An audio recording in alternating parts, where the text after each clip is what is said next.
So hi friends, இப்போ வந்து advance bank மேனேஜ்மெண்ட்டில் second unit பார்க்க போகிறோம், சாம்பிளிங் மெத்தட்ஸ். ஸோ சாம்பிள் அப்படின்னு வேர்டை கேட்கும் போதே நமக்கு டெஃபினட்டாக தெரியும், ஒரு பெரிய லாட்லேருந்து ஒரு போர்ஷனை எடுக்கிறது தான் சாம்பிளிங்னு. ஸோ சாம்பிளிங் ப்ராசஸ் வந்து ஸ்டாட்டிஸ்டிக்கல் அனாலிசிஸில் இது வந்து ஒரு முக்கியமான அப்சர்வேஷன்ஸை நம்ம எடுக்க முடியும். ஒரு ஹோல் லாட்டில் எப்படி வந்து ஒரு பர்டிகுலர் நம்பர்ஸை மட்டும் வச்சு சில ப்ரீ டிட்டர்மைன்டு சில இன்ஃபர்மேஷன்ஸை எடுக்க முடியும் அப்படிங்கிறதெல்லாம் தான் சாம்பிளில் ஒரு முக்கியமான விஷயமாக கருதப்படுது. இந்த சாம்பிளில் பார்த்தீங்கன்னா நம்மளுக்கு 2 டைப்ஸ் இருக்குது. ஒன்று வந்து நான் ரேண்டம் ஆர் ஜட்ஜ்மெண்டல் சாம்பிளிங், இன்னொன்று வந்து random or probability sampling. So நான் ரேண்டம் ஆர் ஜட்ஜ்மெண்டல் அப்படின்னா ஒன்று நம்ம அதாவது எல்லாமே பிளான் பண்ணி பிக் பண்ணுறது, இல்லை இதுதான் இருக்கும் அப்படின்னு அசியூம் பண்ணி ஒரு பிக்கை அவங்களே எடுக்கிறது. ஸோ தட் இஸ் கால் நான் ரேண்டம் ஆர் என்ன சொல்கிறது ஜட்ஜ்மெண்டல் சாம்பிளிங். பட் இதே வந்து ரேண்டம் ஆர் ப்ராபபிலிட்டி சாம்பிளிங் அப்படின்னா ஒரு பர்டிகுலர் டெக்னிக் யூஸ் பண்ணி நமக்கே தெரியாது யாரை செலக்ட் ஆக போகிறாங்க அப்படின்னு, அதை தான் வந்து random or probability sampling. Probability techniques மூலயமா நீங்கள் செலக்ட் பண்ணக்கூடியது. இப்போது ரேண்டம் சாம்பிளிங்லேயே பார்த்தீங்கன்னா உங்களுக்கு 4 டைப்ஸ் இருக்குது. ஸோ 4 டைப்ஸில் பார்த்தா வந்து சிம்பிள் ரேண்டம் சாம்பிளிங், இதுதான் மோஸ்ட்லி நம்ம யூஸ் பண்ணுறது. சிம்பிள் ரேண்டம் சாம்பிளிங்கில் பார்த்தீங்கன்னா எப்படி வந்து நீங்கள் செலக்ட் பண்ணுவீங்க அப்படிங்கிறதுக்கு வந்து ஒரு மெஜாரிட்டியான ஒரு விஷயமே இல்லை. ஜஸ்ட் லைக் தட் ஒரு ஈக்குவல் ப்ராபபிலிட்டி, எல்லாருக்குமே ஈக்குவலாக செலக்ட் ஆகக்கூடிய ஒரு ப்ராபபிலிட்டி இருக்கும். யார் வேணாலும் அந்த லாட்டில் செலக்ட் பண்ணக்கூடிய சான்சஸ் அதிகமாக இருக்கும். So that is call simple random sampling. Sampling பார்த்தீங்கன்னா சிஸ்டமேட்டிக் சாம்பிளிங் அப்படின்னா ஒரு சில ஆர்டர்ஸோ இல்லை ஸ்பேஸோ இல்லை 1 2 3 4 கவுண்டில் வந்து பார்த்திங்கன்னா ஆல் 2s மட்டும் சொல்லுங்கள், 1 2 1 2 1 2 1 2 கவுண்ட் பண்ணிட்டு அந்த 2 மட்டும் வெளியில் எடுக்குது. ஸோ அது வந்து சிஸ்டமேட்டிக் சாம்பிளிங். அடுத்து வந்து ஸ்ட்ராட்டிஃபைடு சாம்பிளிங். ஸ்ட்ராட்டிஃபைடு அப்படின்னும் போது it is called homogeneous group base பண்ணி ஒரு அப்ரோச் கொண்டு வர்றது. அப்படின்னா ஒரு சில சிமிலாரிட்டிஸ் இருக்கும், அது பேஸ் பண்ணி லைக் மென்னுன்னா குரூப்பில் மென்னெல்லாம் வெளியே வாங்க அப்படி சொல்கிறது, இல்லை ஃபீமேல்லாம் வெளியே வாங்க அப்படின்னு சொல்கிறது, குள்ளமாக இருக்கவங்களாம் வெளியில் வாங்கங்கிறது. ஸோ இந்த மாதிரி பிரிக்கிறத வந்து அந்த ஸ்ட்ராட்டா அப்படின்னு சொல்கிறாங்க. ரிலேட்டிவ் ஹோமோஜினியஸ் குரூப்ஸாக பிரிக்கிறத வந்து பாப்புலேஷனை, தட் இஸ் கால்ட் ஸ்ட்ராட்டா. அந்த ஈச் ஸ்ட்ராட்டம் வந்து அது பேஸ் பண்ணி ஒவ்வொன்றுமே ஒரு கேரக்டரிஸ்டிக்ஸாக வெளிப்படுத்துது. ஸோ அதுதான் வந்து இந்த ஸ்ட்ராட்டிஃபைட் சாம்பிளிங். அடுத்த சாம்பிளிங் பார்த்திங்கன்னா கிளஸ்டர் சாம்பிளிங் அப்படின்னாலே ஒரு குரூப் ஆஃப் பீப்புளை வந்து டிவைட் பண்ணுறது, அதுவும் வந்து கிளஸ்டர்ஸ் பேஸ் பண்ணி, அதாவது ஒரு சில இண்டிவிஜுவல் கிளஸ்டர்ஸ் பேஸ் பண்ணியோ இல்லை பாப்புலேஷன் பேஸ் பண்ணியோ இல்லை ஒரு பர்டிகுலர் லொக்காலிட்டி பேஸ் பண்ணியோ இல்லை ஒரு ஏரியா பேஸ் பண்ணியோ, அது மாதிரி நீங்கள் வந்து ஒரு அப்பார்ட்மெண்ட்டுக்குள்ளே இருக்கிறவங்கள மட்டும் சாம்பிள் எடுக்கிறது. ஸோ இந்த மாதிரி ஒரு ஜியாகிரபிக்கல் லொக்கேஷன்ஸ் பேஸ் பண்ணி நீங்கள் சாம்பிள் பண்ணுறது வந்து கிளஸ்டர் சாம்பிளிங். சாம்பிளிங் மெத்தடெல்லாம் யூஸ் பண்ணி நம்ம என்ன பண்ணுவோம் அப்படின்னா சாம்பிளிங் டிஸ்ட்ரிபியூஷன் ஒரு கான்செப்ட் என்று இன்ட்ரடியூஸ் பண்ணுறோம். இந்த சாம்பிளிங் டிஸ்ட்ரிபியூஷன் அப்படிங்கிறது டிஃப்ரெண்ட் வெரைட்டிஸ் ஆஃப் சாம்பிள்ஸை வச்சு அதிலிருந்து வர சில டேட்டாஸை வச்சு நம்ம இந்த சாம்பிளிங் டிஸ்ட்ரிபியூஷனை வந்து டெரைவ் பண்ணுறோம். ஃபார் எக்ஸாம்பிள் ஒவ்வொன்றுத்துக்குமே மீன் எடுக்கிறோம். ஸோ ஒரு சாம்பிளுக்கான மீன், பாப்புலேஷன் சைஸுக்கான ஒரு மீன். ஸோ இந்த மீன் பேஸ் பண்ணி ஒரு ஸ்டாட்டிஸ்டிக்கல் எக்ஸாமினேஷன்ஸ் பண்ணுறது வந்து this is called sampling distribution. இதுக்கு வந்து மீனில் வந்து சென்ட்ரல் டெண்டன்சின்னு இருக்குது, மெஷர்மெண்ட்ஸ், ஸ்டாண்டர்ட் டிவியேஷன் இருக்குது. ஸோ இந்த மாதிரி நிறைய வெரைட்டிஸ் ஆஃப் கால்குலேஷன்ஸ் வந்து இந்த சாம்பிள் டிஸ்ட்ரிபியூஷனை நம்ம யூஸ் பண்ணி பண்ணுறோம். இது மட்டும் இல்லாமல் இந்த சாம்பிள் டிஸ்ட்ரிபியூஷன் எப்படி ஒர்க் ஆகுது அப்படின்னு பார்த்தீங்கன்னா, ஒரு சாம்பிளை வந்து நம்ம முதல்ல ரேண்டமாக கலெக்ட் பண்ணுறோம். கொடுத்துருக்க பாப்புலேஷன் சைஸ் பேஸ் பண்ணி ஒரு ரேண்டம் சாம்பிள் சைஸாக வந்து எடுக்கிறோம். அதில் இருந்து வர மீன் எடுக்கிறோம், இல்லை மீடியனோ இல்லை ஸ்டாண்டர்ட் டிவியேஷனோ whatever it is been required, அந்த பர்டிகுலர் பேராமீட்டர்ஸை நம்ம எடுக்கிறோம். அப்போ அதுலேருந்து ஃப்ரீக்வன்சி டிஸ்ட்ரிபியூஷனை வந்து ஃபில் பண்ணுறோம். ஸோ ஃப்ரீக்வன்சி டிஸ்ட்ரிபியூஷன் அப்படின்னா எத்தனை வாட்டி இது வந்து அவைலபிளாக இருக்குது, இல்லை அந்த சாம்பிள் மீன் வந்து எத்தனை முறை இதே மாதிரி சாம்பிள்ஸில் வந்து வந்திருக்கு அப்படிங்கிறத அந்த ஃப்ரீக்வன்சி டிஸ்ட்ரிபியூஷன் டேபிளில் எடுக்கிறோம். அந்த ஃப்ரீக்வன்சி டிஸ்ட்ரிபியூஷன் டேபிளை வச்சு ஒரு பிளாட், ஒரு டயக்ராமை வந்து மீட் பண்ணுறோம். ஸோ இப்போ இந்த எக்ஸாம்பிள் பாருங்கள், சாம்பிள் டிஸ்ட்ரிபியூஷன் டேபிள் கொடுத்துருக்காங்க. ஸோ பாய் ABCDE அப்படிங்கிற பாயோட ஹைட்ஸ் எல்லாம் கொடுத்துருக்காங்க. ஸோ இதோட மீன் பார்த்தீங்கன்னா டோட்டலாக அந்த ஹைட்டோட values divided by number of sample. So அதுதான் வந்து மீன். ஸோ இந்த மீன் பேஸ் பண்ணி இது காம்பினேஷனில் வேறு எப்படியெல்லாம் வரலாம். இப்போ நீங்கள் இந்த சாம்பிளில் ஒரு 3 பேர் எடுக்கிறீங்க. இப்போ இந்த டேபிளில் சொல்கிற மாதிரி ABC இல்லை ABD, அதாவது யாராவது 3 பேரை நீங்கள் செலக்ட் பண்ணி அவங்களோட மீன் எடுக்கணும். அவங்க 3 பேர் தான் சாம்பிள் அவுட் ஆஃப் 5. ஸோ இந்த 5ல் 3 பேர் சாம்பிள் எடுக்கிறீங்க. அந்த 3க்கான மீனை வந்து நம்ம கண்டுபிடிக்கும் போது என்ன ஆகுதுன்னா, there are different values obtained. Through that mean. So ஒவ்வொரு காம்பினேஷன்ஸ்க்கும் பார்த்தீங்கன்னா ஒவ்வொரு டிஃப்ரென்சியேஷன்ஸ் இருக்குது. ஸோ இந்த டிஃப்ரென்சியேஷன்ஸை வச்சு தான் there will be a graphical representation and the graphical plot base பண்ணி ஒரு டயக்ராம் வர்றது தான் வந்து உங்களுக்கு ஸ்டாண்டர்ட் டிவியேஷன் அப்படின்னு சொல்கிறோம். இந்த நார்மலாக எந்த பிரச்சனையும் இல்லை. நார்மலாக ஒரு கிராஃப் வந்து அப்வர்ட் மூமெண்ட்லேருந்து திருப்பி கீழே டவுன்வர்ட்லேருந்து அப்வர்ட்லேருந்து கீழே வர்றது வந்து it is known as normal population, normal distribution. Hello friends, இப்போ வந்து இந்த சாம்பிளிங் டிஸ்ட்ரிபியூஷனை பற்றி நம்ம கொஞ்சம் பார்க்கலாம். In my own words. Sampling distribution அப்படின்னா என்னன்னு தெரிஞ்சுக்கணும்னா ஃபர்ஸ்ட் நம்மளுக்கு சில டெர்மினாலஜிஸ் தெரியணும். First we have to know population. So population அப்படிங்கிறது we denote it as n, capital N இல்லையா. இப்போ ஒரு ஹோல் லாட் இருக்கு. இந்த ஹோல் லாட்ல சில பால்ஸ் வந்து வச்சிருக்கோம். இந்த பால்ஸோட மீன் என்ன அப்படின்னு கேட்கலாம். இந்த பாப்புலேஷனோட மீன் என்ன? Population or mean of population size. Okay, that is will be denoted as mu. In the mu we will be able to give the mean of population size. இது எதுக்காகனா சில parameters யூஸ் பண்ணி we will be able to find out the decision making process. So அந்த parameters வந்து we have to estimate through various other sampling techniques. So அப்போ we have to do a sample of ஒரு 3 balls எடுத்து அதுக்கு ஒரு sample பண்றோம்னு வச்சுக்கோங்க. அப்போ இது வந்து it is denoted as the sample size is denoted as small n. Okay, இதோட மீன் பாத்தீங்கன்னா it is denoted as x bar.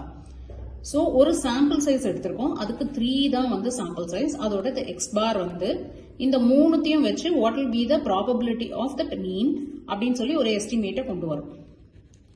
இப்போ இந்த எஸ்டிமேட் மட்டும் பத்தாது for knowing the sampling distribution. What will happen is if you take another 3 patterns, another 3 balls, அப்போ அதே sample சைஸ்ல x bar வந்து another எஸ்டிமேட்டை கொடுக்குது, இன்னொரு ஒரு ஆன்சரோ இல்லை வேல்யூவையோ கொடுக்குது. ஸோ அப்போ இந்த மாதிரி வேரியேஷன்ஸ் ஆஃப் ஆன்சர்ஸ், இப்போ இன்னொரு 3 செட் எடுத்தீங்கன்னா இன்னொரு வேல்யூஸை கொடுக்குது, டிஃப்ரெண்ட் செட் ஆஃப் வேல்யூஸ். இப்போ x1, x2, x3ன்னு மாத்திக்கலாம். ஸோ இது வேற சில எஸ்டிமேஷனாக கொடுக்குதுன்னு வச்சுக்கோங்களேன், வேற ரிசல்ட்ஸையோ இல்லை வேல்யூஸையோ கொடுக்குது இந்த பேராமீட்டர்ஸ்க்கு. ஸோ இப்போ நீங்கள் எப்படி டிசிஷன் மேக்கிங் எடுப்பீங்க? இந்த பர்டிகுலர் செட் ஆஃப் பால்ஸ்க்கு உங்களுக்கு ஒரு ஆன்சர் வேணும், ஒரு சில கொஸ்டின் இருக்கு, அது வேல்யூ தெரிஞ்சுக்கணும் அப்படின்னா நீங்கள் ஒரு சாம்பிள் எடுத்திருக்கீங்க. பட் அந்த சாம்பிள் வந்து மாறும்போது ஒவ்வொரு முறையும் ஒவ்வொரு ஆன்சர் கொடுக்கறதுக்கு வாய்ப்பு இருக்கு இல்லையா. ஸோ ரேண்டம் சாம்பிளிங்கே எடுத்துக்கோங்க, அது மூலயமா வேற மாதிரி ஒரு சாம்பிள் கிடைக்கலாம். ஸ்ட்ராட்டிஃபைட் சாம்பிளிங் எடுத்துக்கோங்க, இல்லை வேற ஏதாவது வழி நீங்க ஏதாவது யூஸ் பண்றீங்க, டெக்னிக்ஸ் யூஸ் பண்றீங்கன்னா அப்போ டிஃபரன்சியேஷன்ஸ் ஆஃப் வேல்யூஸ் வர வாய்ப்பு இருக்கு. ஸோ இந்த மாதிரி ஒரு வேல்யூவேஷன் வரும்போது அங்க ஹெல்ப் பண்ணக்கூடிய விஷயம் தான் that is called sampling distribution. Okay, இந்த மாதிரி விஷயங்கள் நடக்கிறதுக்காக ஹெல்ப் பண்ணக்கூடியது தான் சாம்பிளிங் டிஸ்ட்ரிபியூஷன். இப்போ சாம்பிளிங் டிஸ்ட்ரிபியூஷன் பண்ணா அப்ப என்ன நடக்குது அப்படின்னா, இன்னும் கொஞ்சம் கான்கிரீட்டா சொல்லணும் அப்படின்னா நான் இன்னொரு 3 சின்னசா சைஸ் எடுத்துக்கிறேன். 1, 2, 3 பால்ஸ் இருக்குன்னு வச்சுக்கோங்க. இப்போ வந்து இதுக்கு பாப்புலேஷன் மீன் வந்து கண்டுபிடிக்கிறோம். இப்போ இதுக்கு பாப்புலேஷன் மீன் என்ன அப்படின்னா, இதோட பாப்புலேஷன் மீன் என்ன அப்படின்னா just 1 plus 2 plus 3 divided by the whole numbers இல்லையா, அது அப்படியே எடுத்துக்கிறேன். அப்போ இதோட மீன் வந்து 2. இப்போ there is another combination where இந்த 3 balls-ல சாம்பிள் வந்து நான் 2ன்னு எடுத்துக்கிறேன். என்னோட சாம்பிள் சைஸ் வந்து 2, where I have a choice of getting 2 balls only from this whole lot. இந்த 2 பால் மட்டும் தான் நான் எடுக்க போறேன் அப்படின்னு பார்த்தா இந்த 3த்துல அப்ப என்னோட ப்ராபபிலிட்டி எப்படி இருக்கும், என்னோட இண்டிபெண்டன்ட் பிக் எப்படி இருக்கும், இந்த எஸ்டிமேஷன் ஆஃப் த பாப்புலேஷன் மீனோட இந்த 2 சாம்பிளுக்கு உண்டான சாய்ஸஸோ இல்லை சான்சஸோ இல்லை ஸ்டாட்டிஸ்டிக்ஸோ எப்படி இருக்கும்னு பார்க்கறதுக்கு தான் மெயினாக இந்த சாம்பிள் டிஸ்ட்ரிபியூஷன் யூஸ்ஃபுல்லாக இருக்கு. இப்போ இதுக்கு என்ன காம்பினேஷன்ஸ்லாம் இருக்கும் அப்படின்னு பார்த்தீங்கன்னா, இப்போ 2 காம்பினேஷன் இருக்கலாம். இப்போ நான் ஃபார் எக்ஸாம்பிள் 1, 3 அப்படிங்கிற 2 நம்பரை வந்து அவுட் ஆஃப் திஸ் 1, 2, 3ல செலக்ட் பண்ணியிருக்கேன்னு வச்சுக்கோங்களேன். அப்போ இதோட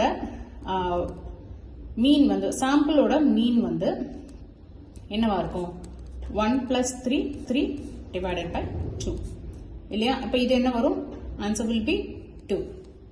அப்போ இதுவும் ஒன்னா இருக்கலாம், அதாவது கோஇன்சிடென்ட்லி மியூவும் அதே மாதிரி இந்த சாம்பிள் மீன் ஆஃப் சாம்பிள் சைஸோட மீனும் வந்து பார்த்தீங்கன்னா 2 இருக்க வாய்ப்பு இருக்கு. Sometimes coincidentally it will be same. But if in case இப்போ எனக்கு வந்து அடுத்த சாம்பிள் வந்து நான் 1ம் 2ம் எடுக்கிறேன், 2 balls.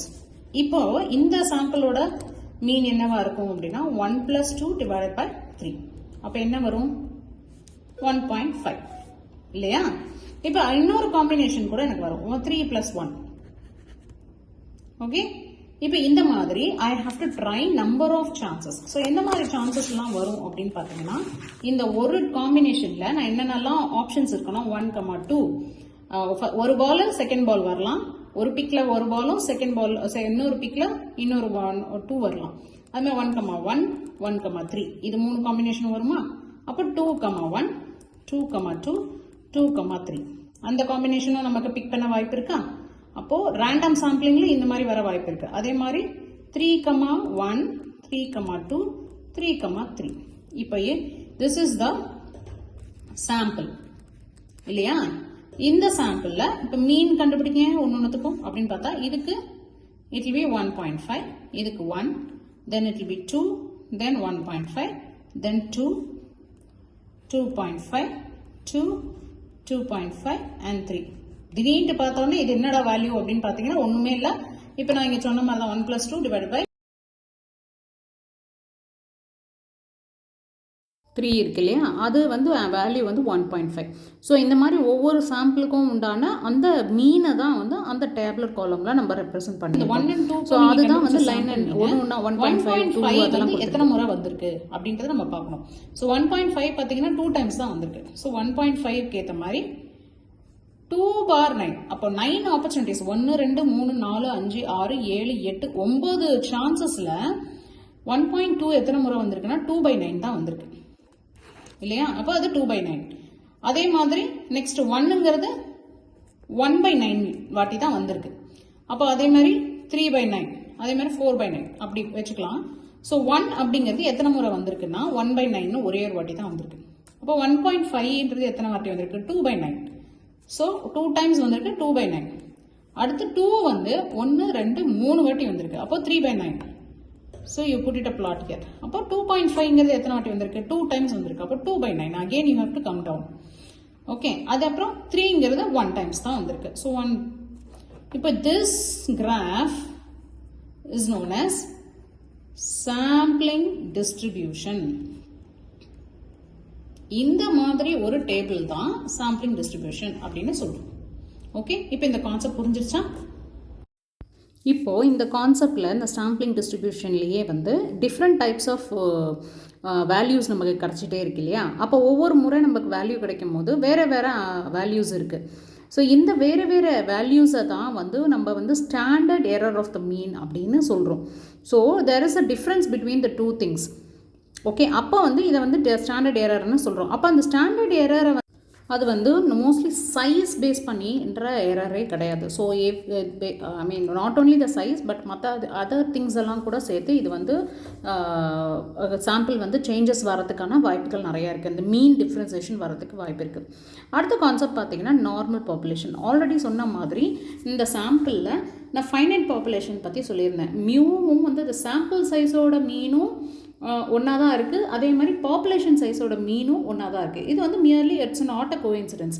Most of the time வந்து இந்த மாதிரி வர்றது தான் வந்து நம்ம நார்மல் பாப்புலேஷன் அப்படின்னு சொல்லுவோம். இதுதான் வந்து ரேண்டம் சாம்பிளிங் மெத்தடை யூஸ் பண்ணி நம்ம பண்ணோன்னா மோஸ்ட்லி இந்த மாதிரி தான் ரிசல்ட்ஸ் வந்து இம்ப்ளிகேட் ஆகும்.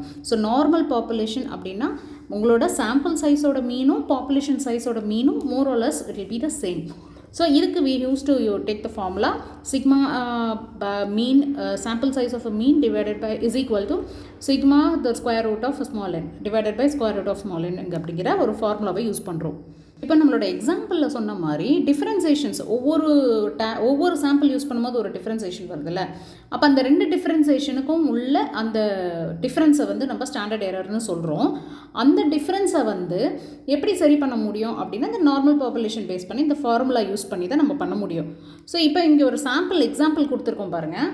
Bank calculate that its individual savings account have a mean of rupees 2000 and standard deviation of rupees 600. So bank takes a simple sample of 100 account, calculate the standard error. So 100 accounts குள்ள மீன் வந்து different ஆகிட்டே இருக்கும். So அந்த standard எரரை வந்து எப்படி calculate பண்ணுவோம் அப்படின்னா அந்த மேலே இருக்க எக்ஸாம்பிள் தான். Sigma x bar is equal to sigma divide by square root of n. So இப்படி கால்குலேட் பண்ணும் போது தான் உங்களுக்கு அந்த பாசிபிலிட்டிஸ் வந்து 100 ஸ்கொயர் ரூட் வந்து என்ன 10. ஸோ 600ங்கிறது அவங்க சொல்கிற அந்த ஸ்டாண்டர்ட் எரர். ஸோ அதை divided by the sample square root of N வந்து you will get the answer as 60. So 60ங்கிறது தான் ஒவ்வொரு டிஃப்ரென்சேஷன்ஸ்க்கும் உண்டான அந்த டிஃப்ரென்ஸ், அதுதான் அந்த ஸ்டாண்டர்ட் எரர். ஸோ இந்த ஸ்டாண்டர்ட் எரர்ன்றது எவ்வளோ டிஃப்ரென்சஸ் வரும், எப்படி வரும், அப்படி எவ்வளோ ஃப்ரீக்வெண்ட்டாக வருங்கிறதுக்காக ஒரு ஐடியாலஜி தான் அது.